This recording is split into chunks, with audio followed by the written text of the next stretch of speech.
आज हम एक बहुत ही खास और गहरी चर्चा करने वाले हैं। हम बात करेंगे श्री रामचरितमानस की।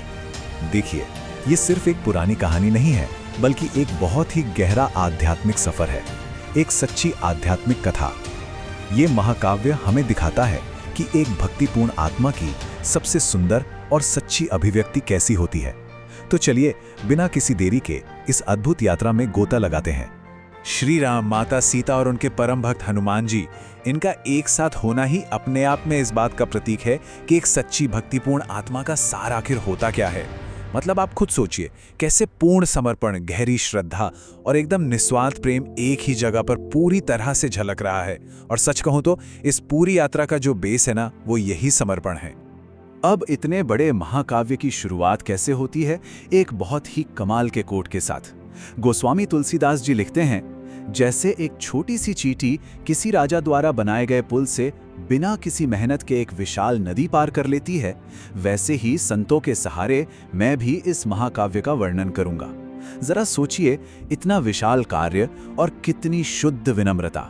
वो खुद को कोई बड़ा ज्ञानी नहीं मान रहे हैं, बल्कि सिर्फ एक माध्यम बता रहे हैं। ये एक सच्ची भक्तिपूर्ण आत्मा की निशानी है।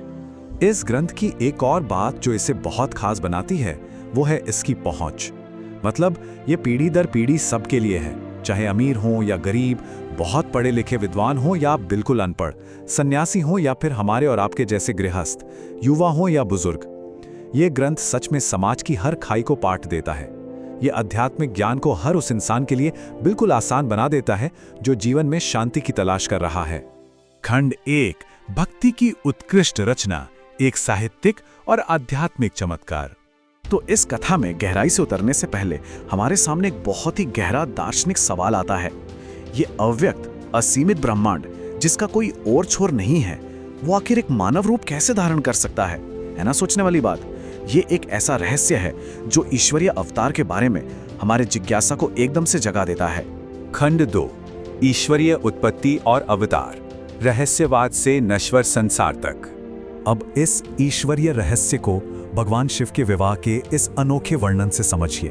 दूल्हा पागल है और बैल पर सवार है। सांप, खोपड़ियां और राख ही उसके आभूषण हैं।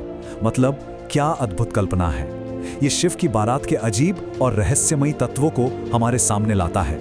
और यकीन मानिए, यही वो चीज है जो इस आध्यात्मिक कथा की शुरुआत को और भी जादुई बना देती है। अब अगर हम इस ईश्वरीय अवतार के पूरे सफर को देखें तो ये एक बहुत ही स्पष्ट क्रम में आगे बढ़ता है।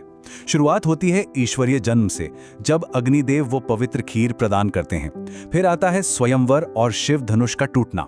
उसके बाद वनवास की वो कठिन यात्रा, फिर लंका में धर्म की स्थापना के लिए महायुद्ध और अंत में शांति बहाल करने के लिए एक विजयी रूप में अयोध्या वापसी। इसका हर एक चरण अपने आप में एक बहुत ही गहरा आध्यात्मिक अर्थ समेटे हुए है। खंड 3, प्रेम, धनुष और वनवास, धर्म और कर्तव्य का मार्ग। स्वयंवर के दौरान माता सीता की जो भक्ति है ना, उसे शब्दों में बहुत ही खूबसूरती से पिरोया गया है। उनका शरीर संकोच से सिकुड़ रहा था, लेकिन मन परम उत्साह से भरा था। उनके गहरे छिपे हुए प्रेम को कोई नहीं देख सका। आप देख रहे हैं, ये काव्यात्मक बारीकी हमें दिखाती है कि जब एक आत्मा पूरी तरह से शुद्ध और समर्पित होती है, तो उसके भीतर क्या चल रहा होता है, जिसे बाहर से कोई नहीं देख सकता। तो फिर सच्ची भक्ति आखिर है क्या? इसका सीधा सा अर्थ है अपने सभी व्यक्तिगत स्वार्थों, अपने सारे सुखों को छोड़कर केवल अपने इष्ट की सेवा करना। और इस बात का सबसे बड़ा प्रमाण हमें तब मिलता है जब श्री राम वनवास जाते हैं और भरत जी अपना सर्वोच्च त्याग करते हैं, बिना किसी लालच के, सिर्फ सेवा का भाव। सच में एक सच्ची भक्तिपूर्ण आत्मा की यही तो पहचान है। खंड 4, वनवास के साए, विश्वास और समर्पण की परीक्षा। अब एक पल के लिए इस स्थिति के तनाव को महसूस कीजिए। सांपों और भयानक राक्षसों से भरे एक अथाह सागर को आखिर कैसे पार किया जा सकता है? यह सवाल सिर्फ एक भौतिक समुद्र को लांघने का नहीं है। असल में ये हमारी अपनी जिंदगी में आने वाली उन बाधाओं का प्रतीक है जो हमें पूरी तरह से असंभव लगती है। और बिल्कुल इसी मोड़ पर परम भक्त हनुमान जी का आगमन होता है। और जब इतनी लंबी, इतनी कठिन खोज के बाद भगवान के दर्शन होते हैं, तो क्या होता है? शब्द विफल हो गए, आंखें प्रेम के आंसुओं से भर गई।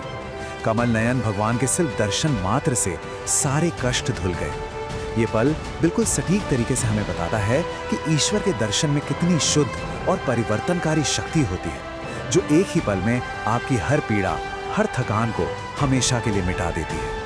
खंड 5, धर्म के लिए युद्ध, अहंकार और भक्ति का टकराव। अब हम युद्ध के मैदान में दो बिल्कुल अलग मानसिकताओं का टकराव देखते हैं। शक्ति का भ्रम बनाम आस्था की ताकत। एक तरफ है रावण का अहंकार, जिसने अपने शारीरिक बल और ईगो से पवन, मृत्यु और दिक्पालों तक को जीत लिया था, लेकिन वो एक बहुत बड़े भ्रम में जी रहा था। और दूसरी तरफ है विभीषण, जिनका पूरा समर्पण है।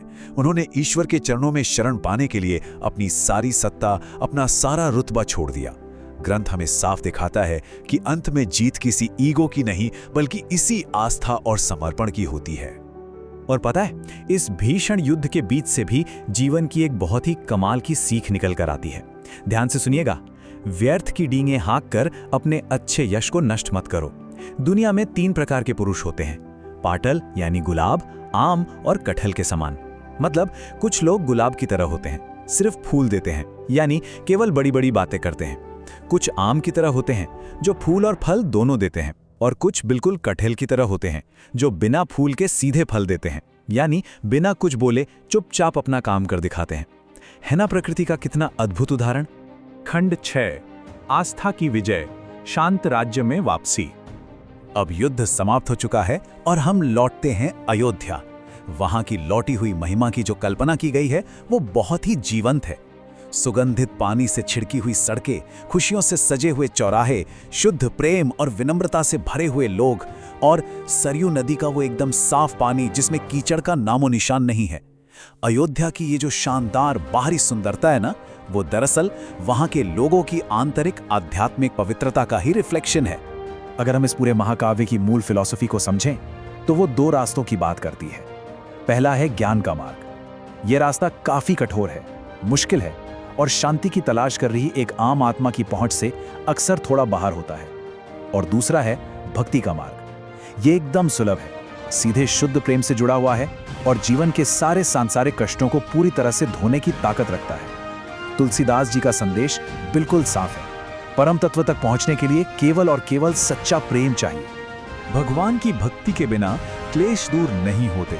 उनकी कृपा के बिना उनकी वास्तविक महिमा अज्ञात ही रहती है। यही इस पूरे ग्रंथ का अंतिम और सबसे अहम निचोड़ है। एक भक्तिपूर्ण आत्मा के लिए इस एक बात का एहसास हो जाना ही जीवन की सबसे बड़ी उपलब्धि है। तो इस पूरी चर्चा के बाद चलिए एक बहुत ही जरूरी सवाल पर सोचते हैं। आज की इस दुनिया में जहां हर तरफ बस भटकाव और डिस्ट्रैक्शन है, वहां एक सच्ची आध्यात्मिक यात्रा हम आधुनिक आत्माओं से आखिर क्या मांगती है? शायद थोड़ा सा समर्पण, थोड़ा सा विश्वास। स्रोत सामग्री के इस अध्ययन का हिस्सा बनने के लिए आपका बहुत बहुत धन्यवाद। मुझे उम्मीद है कि हम इन कालजयी पाठों पर आगे भी विचार करते रहेंगे और कुछ नया सीखते रहेंगे।